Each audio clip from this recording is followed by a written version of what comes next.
Fala aí, galera, tudo bom? Boa tarde, professor. Eu tô bem, e você? Oi, Bem. professor. Olá, tudo bom? Tô bem, você? Bem. É isso aí. Deixa eu colocar aqui a minha chamadinha para completar minha lista. Nono C. Hoje é dia 8, né? É isso, 8. Ana Clara? Tô aqui. Tá vermelho? Por que esse negócio? Eu coloquei preto. Que negócio é esse? Deixa eu arrumar aqui. Ana Clara tá aí. Anderson. Eduardo. Gustavo Martins? Gustavo Pierre? Vi? Sandro? Eu tô aqui, professor. Sofia? Presente.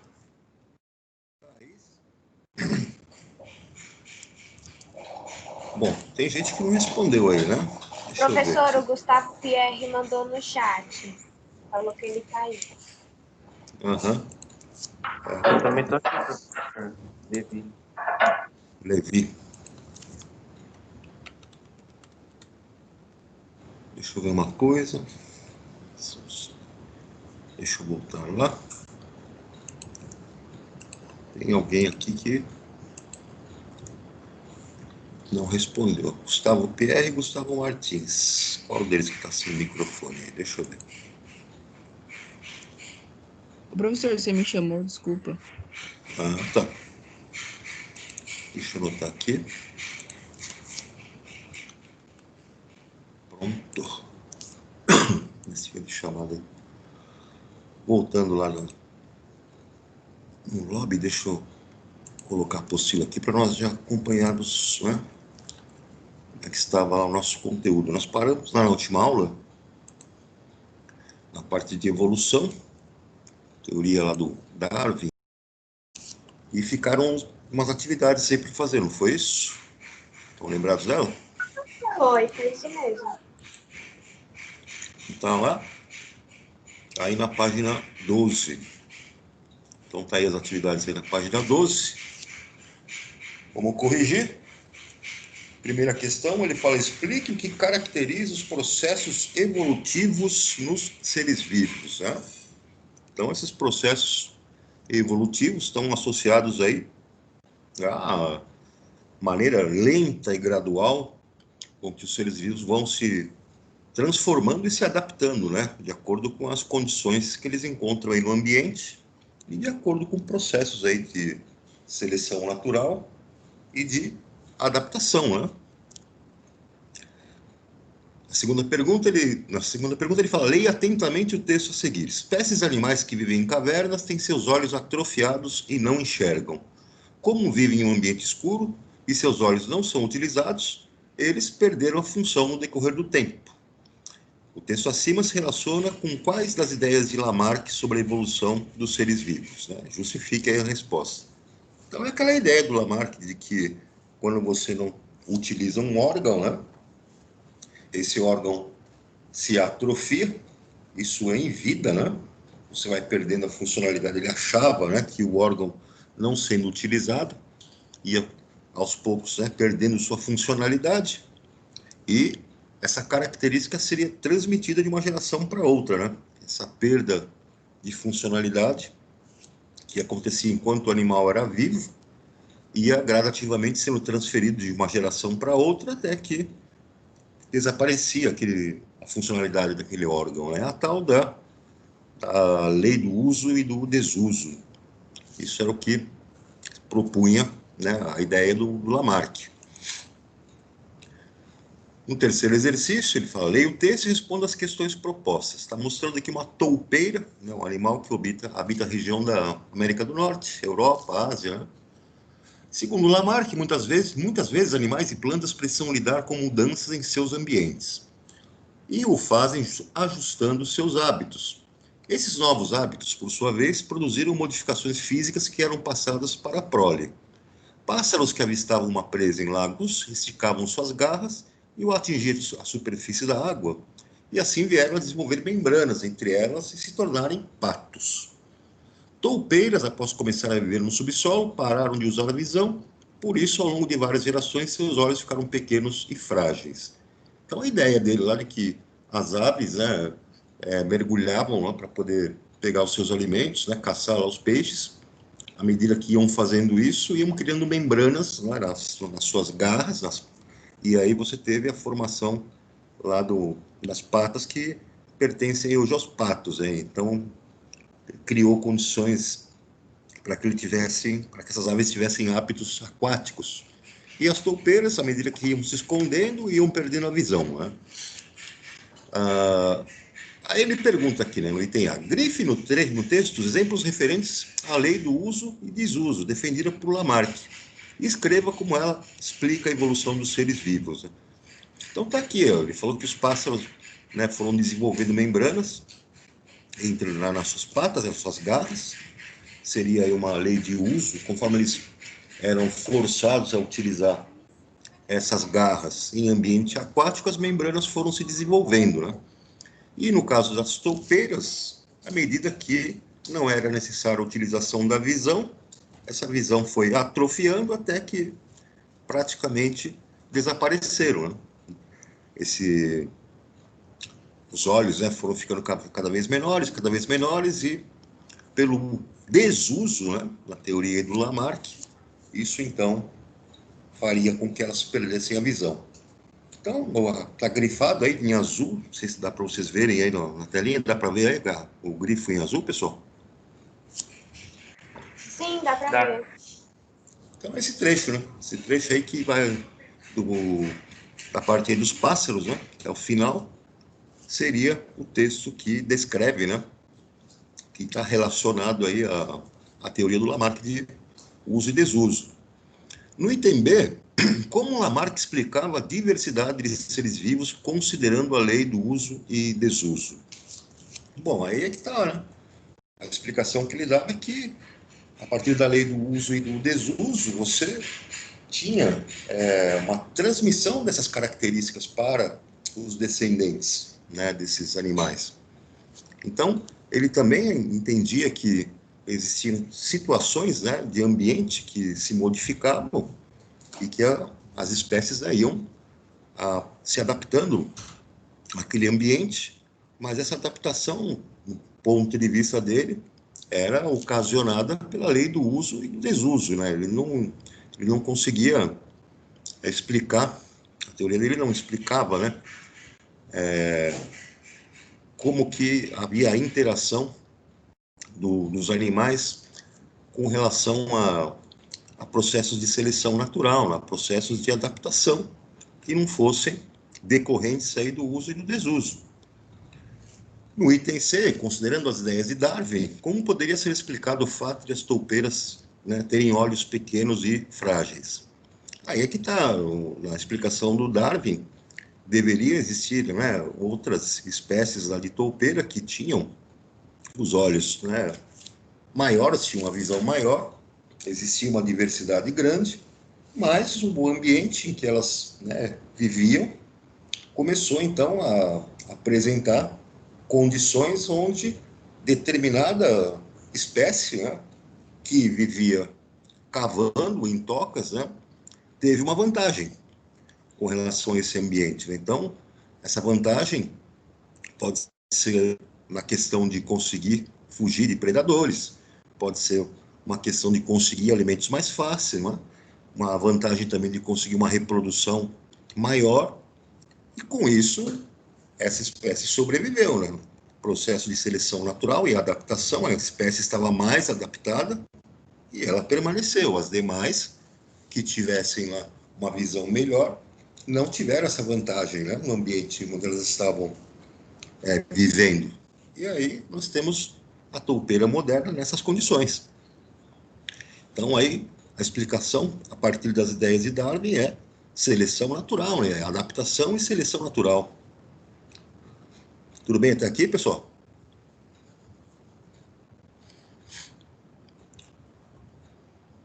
Sim, professor. Oi, galera. Tudo. Vamos lá para o exercício 4, ele fala, os fósseis, muitas vezes, são registros de seres, né, pertencentes a espécies que já não existem mais no planeta Terra, como os dinossauros. Tem uma foto aqui, né, de um fóssil. E aí ele pergunta, né, sobre os fósseis e o estudo da evolução, é correto afirmar o quê? Então, é uma questão de alternativas. A correta está aqui, a alternativa C, né?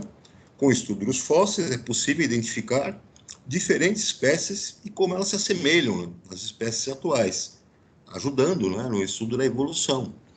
Então, nós conseguimos observar nos fósseis semelhanças, né, com as estruturas, né, dos organismos que nós temos e como que essas semelhanças, né, foram,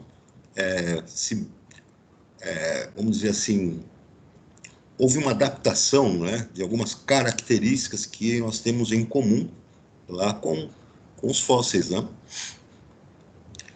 A quinta pergunta aqui, ele fala, Charles Darwin publicou o livro A Origem das Espécies em 1859. Pode-se dizer que suas conclusões referentes à ideia de seleção natural foram obtidas unicamente com suas próprias observações? Justifique sua resposta. Bom, ele fez observações, né? Quando ele fez aquela viagem até Galápagos, e ele também teve a colaboração de outros, né, naturalistas que também fizeram as suas observações. Ele teve contribuição lá também do pessoal que fazia as pesquisas lá com os fósseis, né? À medida que iam sendo descobertos os fósseis e como como aqueles fósseis apresentavam características muito semelhantes com a que nós temos nos animais hoje, né? Ele, então, com as suas observações e com a colaboração também, observações de outros, né, pesquisadores, ele conseguiu criar a sua teoria, vamos dizer assim. Então, não foi uma coisa feita de maneira isolada, né? Houve a contribuição de muitas outras, né, muitos outros pesquisadores, muitos outros cientistas, que permitiram que ele, então, tirasse, né, as suas conclusões e produzisse a obra, né, da Origem das Espécies. A sexta pergunta, aqui ele fala, imagine a seguinte situação. Em um ambiente, existe uma espécie de pássaro. Nessa espécie, os indivíduos podem ser de várias cores. Alguns são verdes, enquanto outros são acinzentados e outros marrons. Suponha que em certas épocas do ano, haja predominância de uma vegetação verde. Qual pássaro é favorecido nessas épocas? Bom, se a vegetação está verde, né, na maior parte do ano, e você tem espécies de pássaros que têm essas diferentes cores, você tem ali, então, né, uma situação onde, se você tiver pássaros, né, que têm uma coloração que se aproxime da coloração do ambiente onde ele está vivendo, ele vai ter uma vantagem. Essa vantagem dele vai ser aquela que permite com que ele fique protegido, né, dos predadores. A questão aqui que foi colocada para nós é que os pássaros podem ser acinzentados e podem ser marrons. Entre acinzentado e marrom, o marrom me parece que fica mais destacado, né, naquela vegetação verde, do que o acinzentado. Ou será que o acinzentado fica mais destacado? Aí é que está a questão, né? Qual que vocês acham que ficaria mais protegido dos predadores? Eu acho que os dois aí não estão com muita vantagem nesse caso. Se na maior parte do tempo a vegetação ficar verde, o acinzentado talvez possa buscar os galhos lá da árvore, por ele ser marrom, né, e possa conseguir se proteger melhor, se esconder nos galhos, né, nos ramos lá da árvore, que também são marrons, ele pode ter essa vantagem aí de conseguir se confundir com os galhos. Enquanto o acinzentado não vai ter jeito, né? Ele vai tentar se proteger do predador, mas folha verde, galho marrom, ele vai ter um destaque maior e vai, então, estar mais suscetível ao ataque dos predadores. Então, nessa situação, se na maior parte do ano a folhagem ficar verde, acreditamos que os pássaros, né, marrons vão ter maior vantagem e os pássaros acinzentados, né, vão diminuir a sua população porque os predadores vão atacá-los com maior frequência. No item B, em outras épocas, a vegetação seca e fica marrom. Nesse caso, quais pássaros têm mais chances de sobreviver? Bom, continua sendo lá o nosso amiguinho, né, marrom, porque Se a vegetação secou, ficou marrom, né? Galho marrom, vegetação marrom, pássaro marrom, fica mais protegido porque consegue se esconder com mais facilidade. O pássaro acinzentado vai dançar, né? Ele vai estar mais disponível lá para o predador. No item C, imagine que ocorra uma alteração ambiental drástica e não haja mais possibilidade de crescimento de vegetação. Assim, o ambiente adquire uma coloração marrom definitiva. Quais pássaros sobreviverão? Como serão os descendentes dessas aves, né? Pô, se toda a vegetação, né, houver aí uma catástrofe, né, e você não ter mais crescimento de vegetação, você vai ficar com um ambiente marrom, né, só terra ali. O pássaro marrom vai conseguir, né, se proteger melhor, vai conseguir escapar com mais facilidade dos predadores, porque ele não vai estar tão visível como o acinzentado. Então, todos os acinzentados, né, vão ser caçados. E aí você vai ter a presença somente do pássaro marrom. Ele vai se reproduzir e os descendentes que vão surgindo, né, serão de cor marrom, né? A tendência será do pássaro cinzento desaparecer. Até aqui tudo bem, pessoal? Tudo. Sim, tudo bem. Bom, vamos lá para a teoria moderna da evolução, né? A teoria moderna da evolução, ela leva em consideração, né, os argumentos lá que foram apresentados lá pelo Darwin e, claro, você vai introduzir também as descobertas, né, com relação ao DNA, com relação ao material genético, os princípios, né, da genética vão pautar a teoria moderna da evolução. Não é somente a ação do processo de seleção natural e adaptação que vai explicar, né, toda essa diversidade que nós temos. Então, nós temos que levar em consideração, dentro do processo de evolução, com relação à participação da genética. Então, você vai apresentar aí a questão da mutação, né, como que acontecem as mutações no material genético, a recombinação gênica, né, também está envolvida lá com o material genético, migrações, né, que acontecem, deriva genética e, claro, a seleção natural, que estará dentro lá do processo que vai ocasionar aí a evolução. Então, primeiro vem aqui as mutações e recombinações gênicas, né? As mutações, então, pessoal, que vão acontecer são modificações do código genético. Essas modificações podem acontecer em todos os seres vivos, né, que você tem pequenas modificações de cromossomos, em genes de cromossomos, que são ocasionadas aí por fatores que estão associados aí ao indivíduo. Você tem também estímulos, em algumas situações, no ambiente que também causam, né, essas mutações. Dentre esses estímulos está a própria radiação, né, ultravioleta, que causa mutações, né, no nosso material genético e pode propiciar aí até desenvolvimento de tumores, né?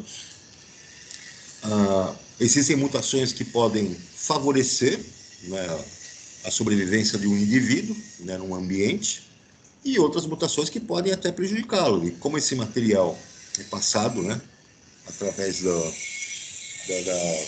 gametas para as gerações que descendem dele, você vai ter, então, algumas modificações que podem acontecer por mutações sendo transmitidas, né? Características que serão transmitidas para os descendentes. As recombinações gênicas, elas acontecem nos gametas, né, lá no processo de meiose. Então, vejam, a mutação vai acontecer lá no indivíduo, né? Esse indivíduo pode ter uma mutação durante a vida dele, que pode ocasionar benefícios ou prejuízos, né? E a recombinação gênica vai acontecer lá na formação, né, dos gametas, o processo de meiose. Então, ele mostra aqui essa recombinação gênica, como que você pode, então, ter uma variabilidade genética enorme, né?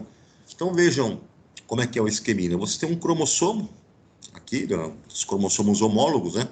Tem um cromossomo paterno e um cromossomo materno. Então, no cromossomo paterno, ele tem aqui, né, duplicado, tem o gene A maiúsculo, B maiúsculo, B maiúsculo, C maiúsculo e C maiúsculo. E no cromossomo materno, tem aqui o seu gene, né, alelo, que determina uma certa característica, todos minúsculos, né? Então, o que acontece? Você tem, né, uma troca de material aqui nesses genes, né? Isso aqui é chamado, então, de crossing over, ou permutação entre os cromossomos.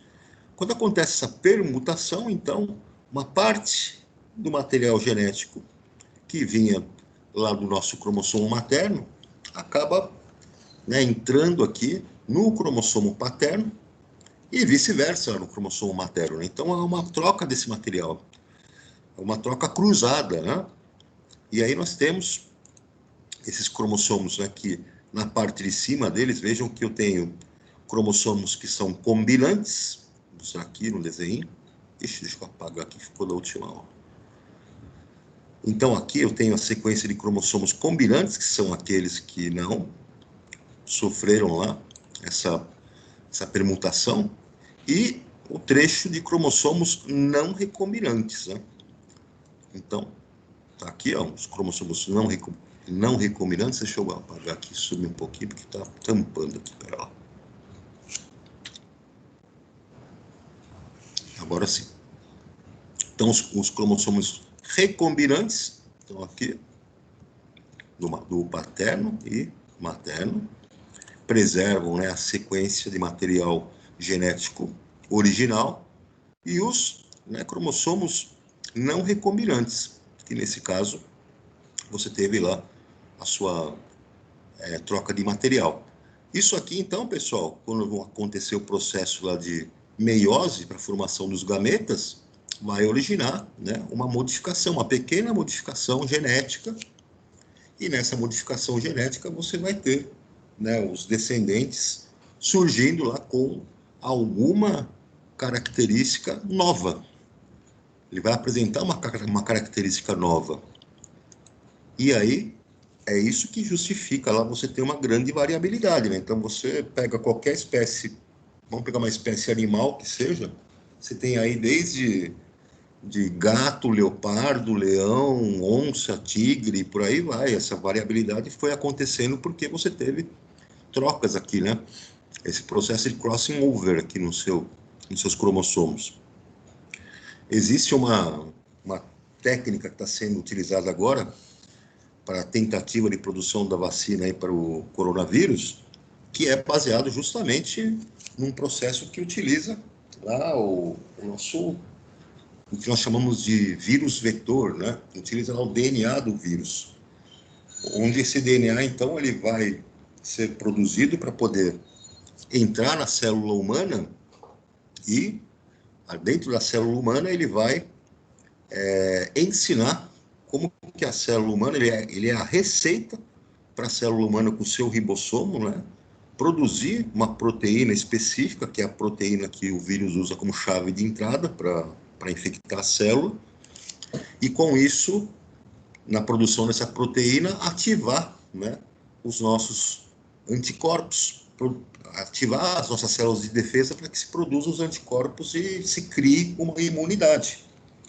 Então, é uma vacina que nunca foi técnica e que está sendo testada hoje para ver se dá certo, né? É aquela vacina de Oxford que nós estamos, né, já temos um contrato até para recebê-la.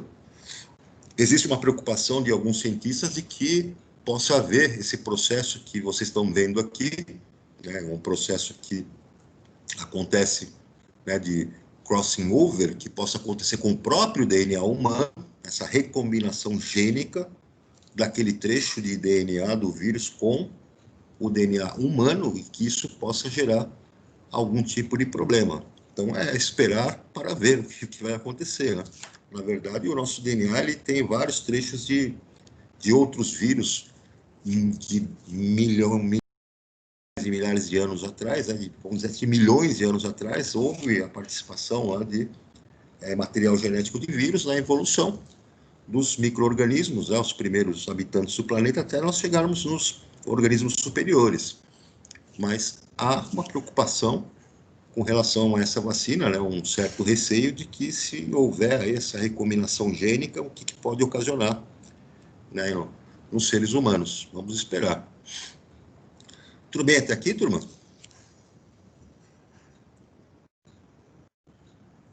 Sim. Vamos lá para as migrações e deriva genética, né? Então, as migrações, o que acontece? Tem fluxo de genes, né, em diferentes, né, populações.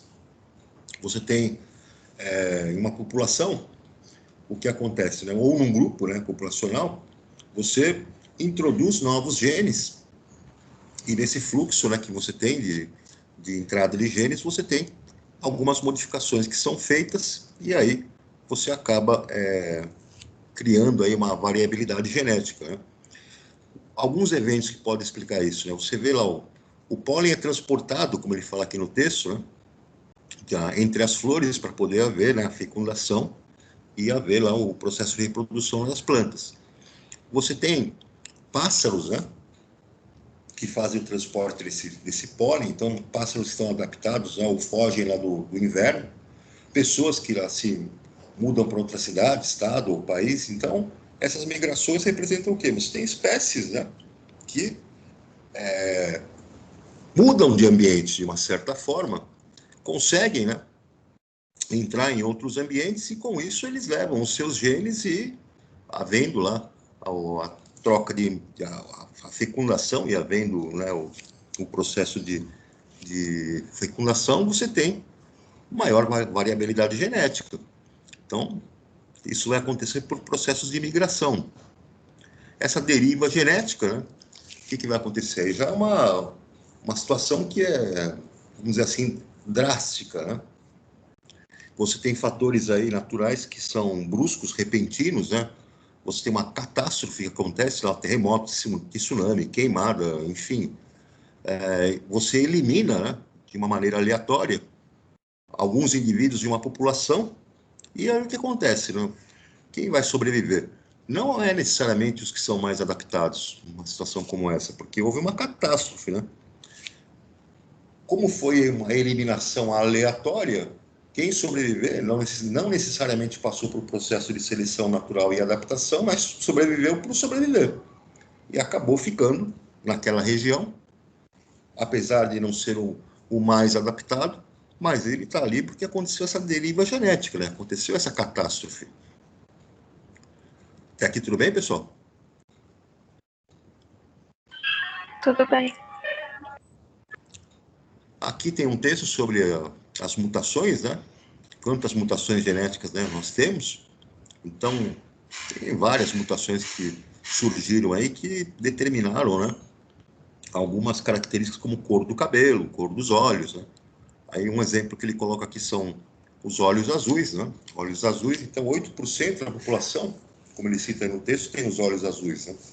Essa mutação, eles acham que ela é relativamente nova, né, na nossa história, na história do ser humano, né? Acreditava-se que os seres humanos, inicialmente, todos eles tinham olhos castanhos, né? Mas uma pequena mutação lá em genes alelos para essa característica ocasionou aí o surgimento, né, desse fenótipo de olhos azuis. A tolerância à lactose, né, a maior parte dos animais que existem, quando adultos, não consomem mais leite porque eles não conseguem produzir a enzima para digerir esse leite, né, a lactase. E o ser humano, de uma certa maneira, conseguiu, né, ainda passar por esse processo de evolução onde adulto ainda ele consegue produzir, né, essa enzima que permite então aos adultos beberem leite. A gente consegue produzir a lactase, né? Algumas pessoas que têm deficiência na produção dessa enzima têm intolerância à lactose. Então o cara não pode consumir leite de jeito nenhum, nem derivados dele, porque ele não consegue digerir e aquilo causa problemas gastrointestinais, né? O gene que causou, né, essa capacidade, vamos dizer assim, eles chamaram de gene MCM6.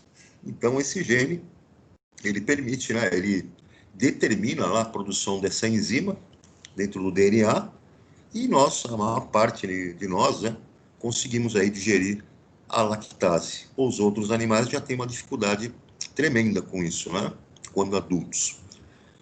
Cabelo ruivo também, de 4 a 5% da população tem cabelo ruivo, então é muito raro, é também uma manifestação de mutação genética.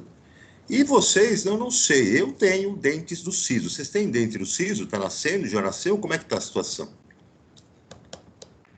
Eu já arranquei os dois de baixo, mas eu tenho os dois de cima para nascer ainda. Tem os dois para nascer ainda? Alguém está sem o dente do siso, sem ter nascido dente do siso, pessoal? Hã? Eu tenho, professor. Certo. Então, o que nós acreditamos é que as gerações futuras aí comecem a nascer, né, sem os dentes do siso. É a mutação que aconteceu aí num determinado gene, isso vem aparecendo aí com mais frequência, né?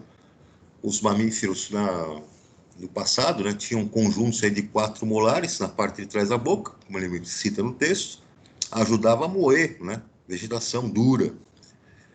Depois que nós conseguimos controlar o fogo, né, o que acontece? Cozinhando, né, aquele alimento fica mais macio, né? E aí, à medida que isso vai acontecendo, você tem dentes mais estreitos, né? Conforme vai, então, passando o tempo, essa mutação surge, né? E o que acontece, né? À medida que vai sendo transferido para as próximas gerações, você, com essa mutação, vai tendo uma maior quantidade de pessoas que começam, né, a nascer sem ter o desenvolvimento dos dentes do siso. Isso não está associado, claro, a uso e desuso, né? Está associado simplesmente a uma pequena mutação que vai sendo transmitida para as próximas gerações. Nós não temos, então, um processo natural aí que possa separar os indivíduos ou selecionar os seres humanos hoje, né? Por essa questão de seleção natural, isso não existe, mas é devido aí realmente a uma mutação genética.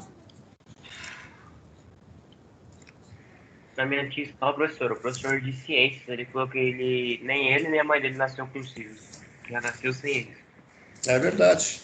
Tem muita gente, está cada vez mais frequente isso. Por que isso está acontecendo? Porque essa mutação que ocorreu em algum momento, né, ela está nas gerações que estão vindo, né, ela vai se propagando e é cada vez mais comum que isso aconteça. Lá na frente, né, futuramente, as gerações aí vindouras devem nascer todas elas com essa mesma mutação, essa recombinação, vamos dizer assim, e possivelmente ninguém terá mais dentes do siso lá no futuro, né? Não vai ser, já não é necessário, vamos dizer assim, mas devido a essa mutação, ela deve se estender aí a todos os indivíduos lá no futuro.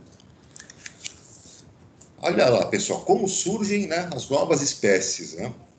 Então, nós temos uma biodiversidade aí tremenda, né? Uma quantidade de espécies aí enorme no planeta. Então, como é que conseguimos responder, né, aquela pergunta que o Darwin fazia, ou dar a resposta, né, mais adequada sempre para o Darwin a respeito de ter tanta diversidade, já que ele não tinha lá os conhecimentos a respeito de genética, material genético, mutação, né? Então, vejam lá, primeiro como definir, né, diversidade. Você tem uma sequência, né, de um conjunto, né, que vai se ampliando de organismos, onde você vai ter a condição da formação aí de uma comunidade, né, um ecossistema, uma comunidade ecológica, né, como que os organismos interagem, né, nesse ecossistema, nessa comunidade. Então, você parte lá de um organismo, né, esse organismo, então, ele gera uma população dentro de uma espécie e várias espécies com várias populações, você vai ter uma comunidade. Então, você tem aqui um exemplo, né, desses níveis de organização ecológica, aí no ecossistema do Cerrado, tem umas emas aqui, né, correspondem a uma população. Você tem tamanduás bandeiras, corresponde a outra população. Tem aqui as árvores, as plantas, tem as formigas, insetos, enfim. Tudo isso, então, gera lá uma comunidade. Uma vez que você consegue observar nessa comunidade, quais seriam os processos de formação de uma espécie, né? O primeiro passo aí é o que se chama de especiação, né? Essa especiação, ela representa o quê? Você vai ter organismos que têm um conjunto, né, genético que é comum, né? esse conjunto genético faz parte daquela espécie e diferencia de outras. A cada cruzamento, né, você vai ter novos indivíduos que vão apresentar pequenas diferenças, né? Você tem uma variabilidade genética que é por causa da recombinação gênica e das mutações, né? E aí você tem processo de seleção natural atuando, você pode ter novas espécies, né, se formando, né, ao longo do tempo, e o teu ambiente, né, ele vai ser determinante nesse processo. Por que ele vai ser determinante? De acordo com como o ambiente oferecer condições ou não, né, você vai ter espécies que vão estar predominando e outras que vão ter que buscar outros ambientes ou mesmo desaparecem, né? Uma das situações onde existe a questão do ambiente, né, agindo diretamente nessa especiação, é o isolamento geográfico de populações, né? Se você cria uma barreira, o ambiente oferece uma barreira geográfica, como cadeia de montanha, mudança no nível do mar, né? Você isola grupos, né? Isolando um grupo do outro, então os processos de reprodução dos grupos que estão isolados, eles começam a acontecer somente entre eles, né? E como acontece somente entre eles, eles vão criando, né, novos indivíduos nessas populações isoladas, e à medida que vai passando o tempo, se esses indivíduos que estavam isolados se encontram novamente, não vai ser mais possível haver reprodução entre eles, né? Eles não conseguem mais, né, trocar gênios entre si, porque eles se tornaram espécies diferentes. Então, é como se você pegasse aqui uma situação onde você tem focas aqui, sei lá, está colocando aqui um exemplo das focas, deixa eu ver se é das focas. Bom, pode ser focas, pode ser bichinhos, quaisquer que sejam, né?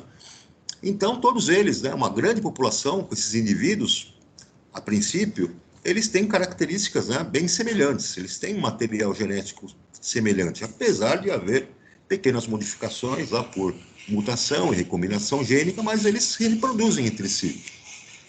Aí acontece o quê? Um isolamento geográfico, sei lá, aumenta o nível do mar, separa em dois continentes, alguma coisa aconteceu que produziu duas populações isoladas. Vai passando o tempo, acontecem as mutações, com o passar do tempo eu tenho essas duas populações aqui transmitindo suas características, né, para os seus herdeiros, material genético, hereditário.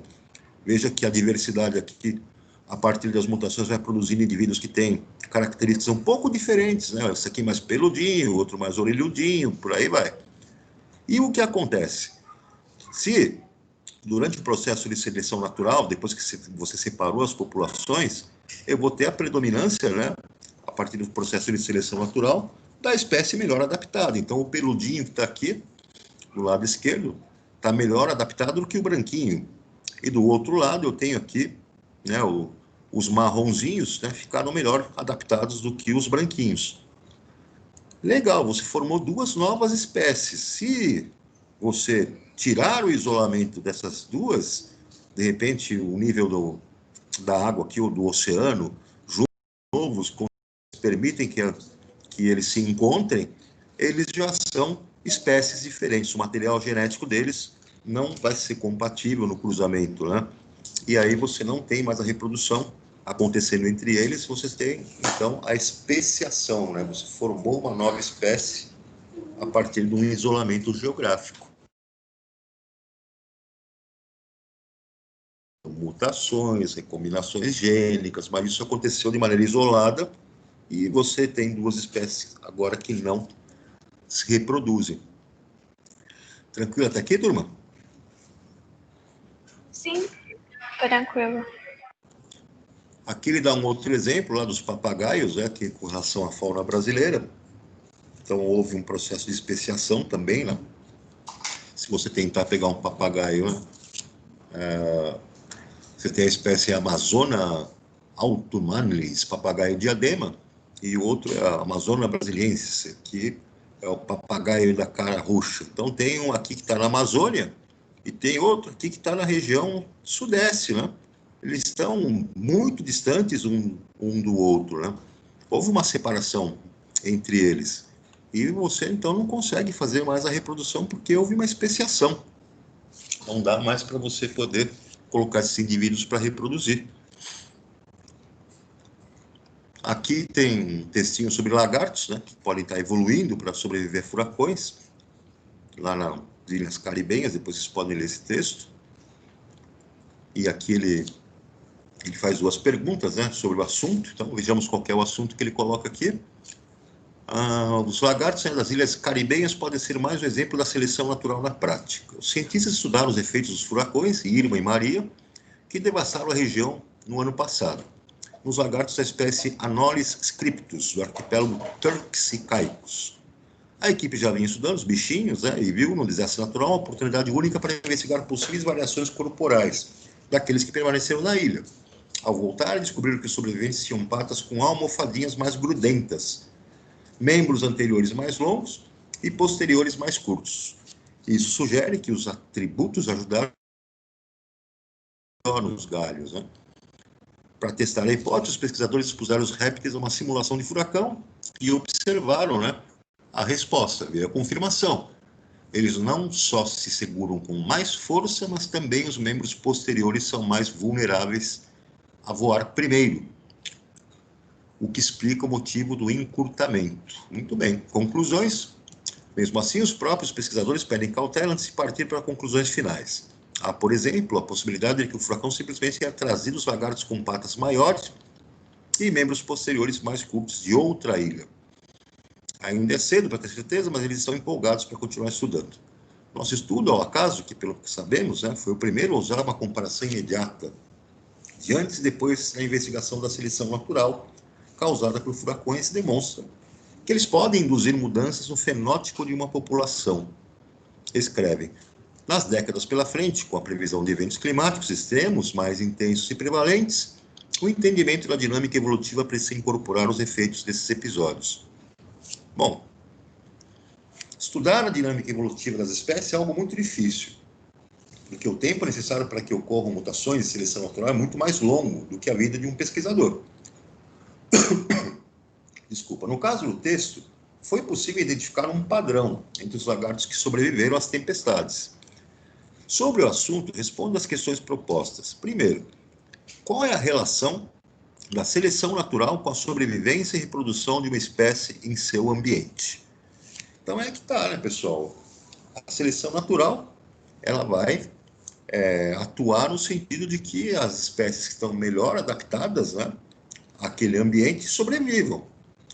Elas têm uma vantagem, né, para sobreviver pela sua melhor adaptação e melhor oportunidade de reproduzir, gerar descendentes, o que vai fazer com que seu material genético seja transmitido às próximas gerações e essa característica que dá vantagem vai ser transferida também. Então, aí que está o processo de seleção natural, onde ele atua, né?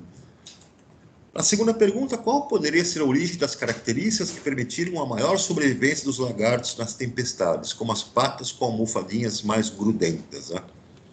Bom, o que pode ter acontecido aí é que, dentro daquela população enorme de lagartos, nós tínhamos lagartos com patinhas mais grudentas e com patinhas menos grudentas. Os que têm patinhas mais grudentas, né, e têm maior possibilidade de sobrevivência ao passar por furacões, por tormentas como essa, porque conseguiam se agarrar melhor nas árvores, né?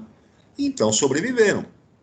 E essas patinhas grudentas, ou não, são aí derivadas do quê? De mutações genéticas, né? Mutações genéticas, recombinações gênicas, né?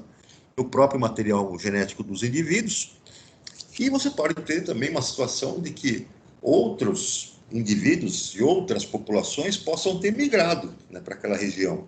Então, poderia ser uma região que tinha a maior parte dos lagartinhos lá com patinhas não grudentas, e você teve outros de patinhas grudentas que migraram, vieram de outras regiões e apareceram lá também. Então, são explicações plausíveis aí para esse fenômeno, né? Tranquilo até aqui, turma? Tranquilo.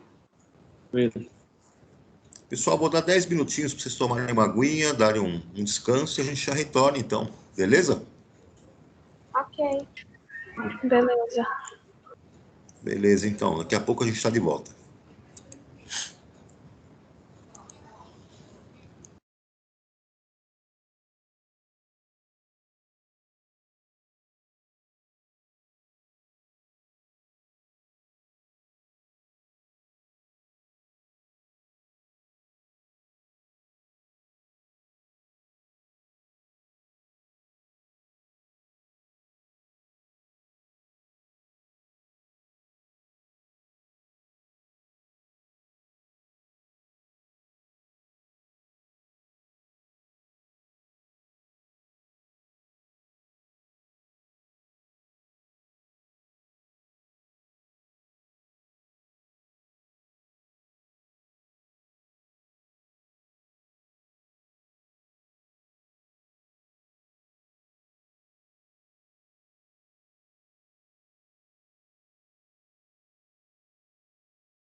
E aí, galera, estamos de volta? Sim, senhor. Vamos lá, dar sequência aqui.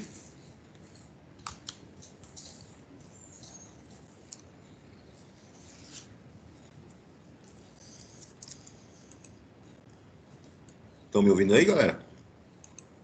Sim.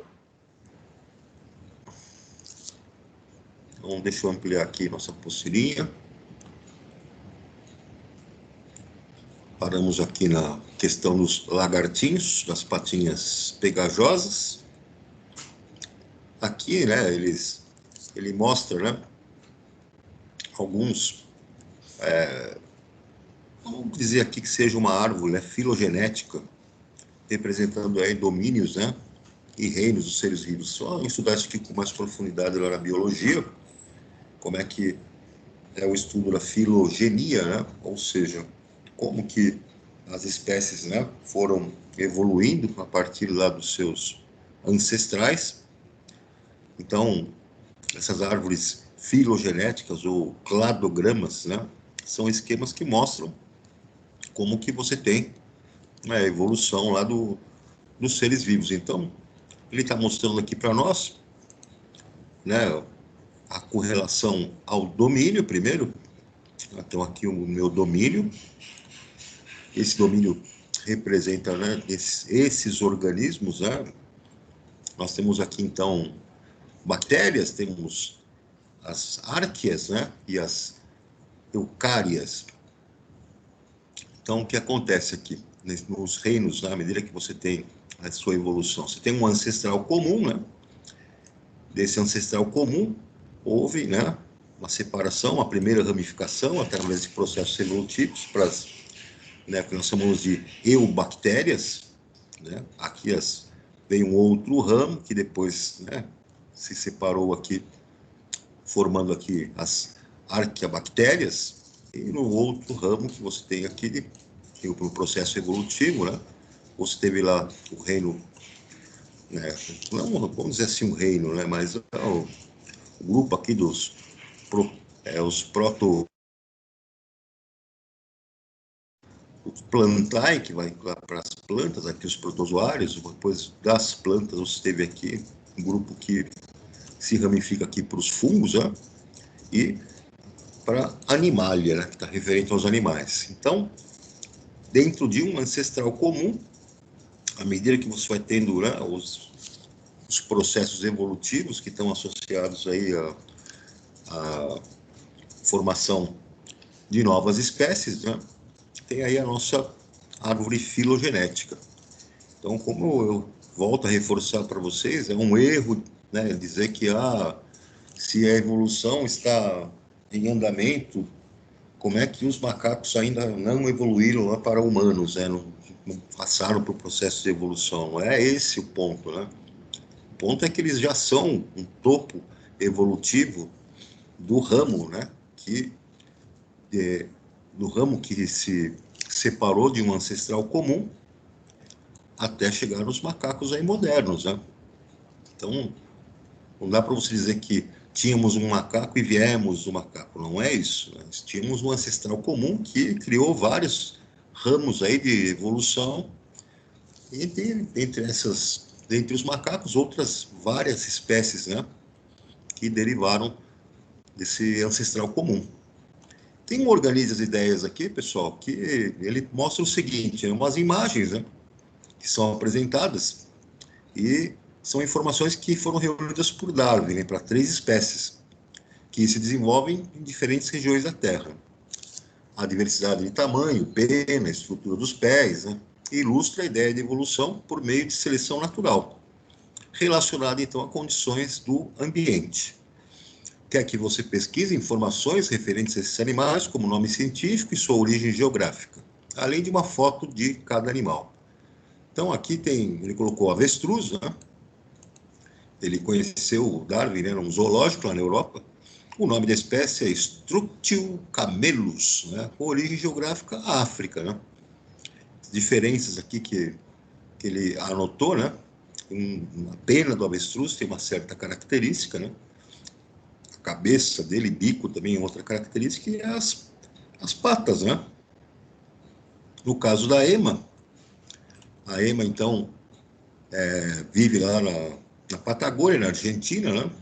Darwin conseguiu observar essas emas, né? Constatou diferença nas patas, né? Penas, bico, né? E viu que era uma outra espécie. Essa espécie, a ré americana, a origem dela na Argentina também, Brasil, Paraguai, Uruguai, e tem, então, as diferenças, as características da pena, da cabeça, né, e das patas. E a altura também, né? Um pouco mais baixa que 1,7 metros. E tem esse nandu. O Darwin conseguiu observar esse bichinho, né, no Chile. Ele viu que tinha características, né, semelhantes ao avestruz e à ema. Então, deduziu que eles deveriam ter um ancestral comum. O nome da espécie, Rhea pennata, a origem dela Argentina, Bolívia, Chile, Peru.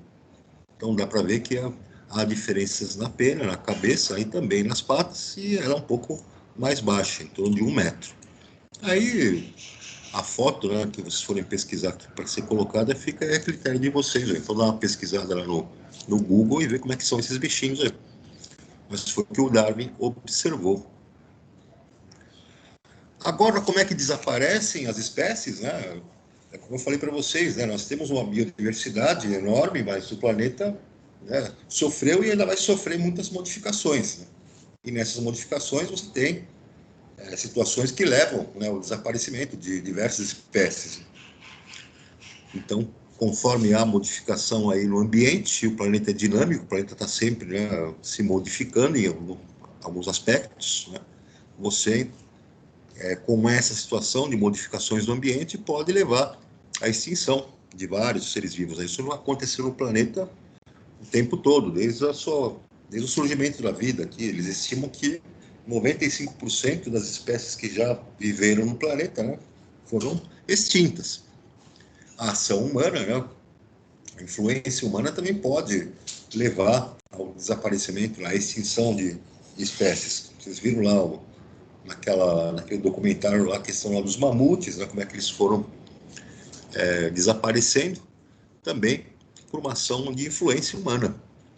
Então, esse processo é chamado de extinção, é simples assim. Né? O ecossistema tem lá uma determinada espécie, né? Nesse ecossistema você tem situação, né, de ambiente que dificulta, né, a sua sobrevivência, você tem esse processo de extinção e a espécie vai desaparecer, né? Desde planta, protozoário, fungo, como ele diz aqui no texto, bactéria, muitas espécies, né, diferentes existiram no planeta, mas já foram extintas aí há milhões de anos, na verdade.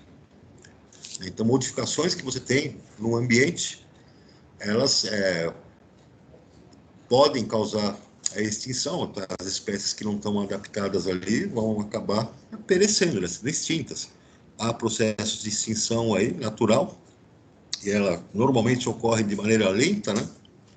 Porque você tem a modificação no seu ambiente, né, que vai ocorrendo de maneira lenta e gradual, e você tem modificações aí que são mais violentas. Você pode ter terremoto, erupção, né, vulcânica, e outros eventos aí catastróficos que podem ocasionar a extinção das espécies.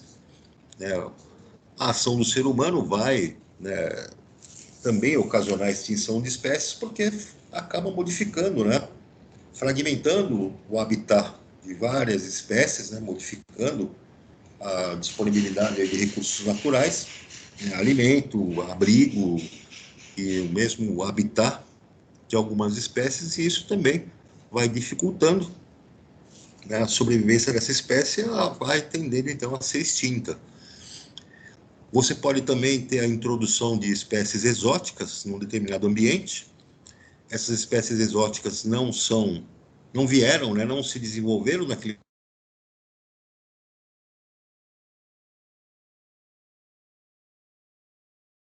condições de se adaptar melhor, vantagens, né, de adaptação que vão fazer com que elas concorram, né, com as espécies nativas, e aí você vai ter essa situação de uma concorrência entre essas espécies, onde a que se adaptou melhor, né, tem suas vantagens ali, acaba extinguindo a outra.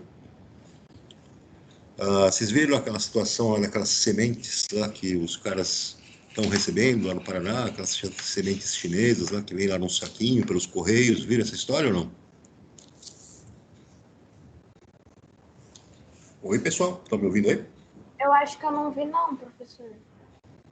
Vocês viram aquela história das sementes, saquinhos de sementes que estão chegando pelo correio, estão sendo entregues lá pelo correio, que estão vindo da China? Ah, eu vi, as pessoas compram um produto chinês e vem a sementezinha dentro, né? Uma sementinha, parece uma bolinha frita. Então são várias sementes que estão sendo distribuídas aí, o pessoal fica desconfiado e preocupado, né? Porque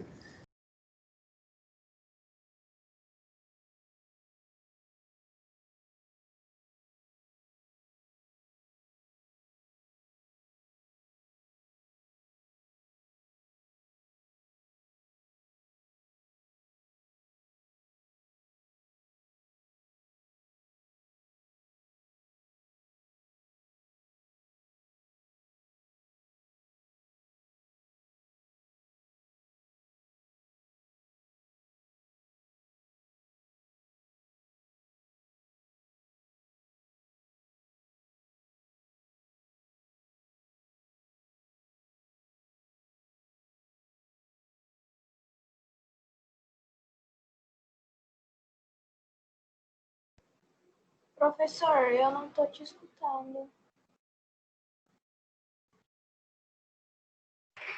Eu também não tô, não.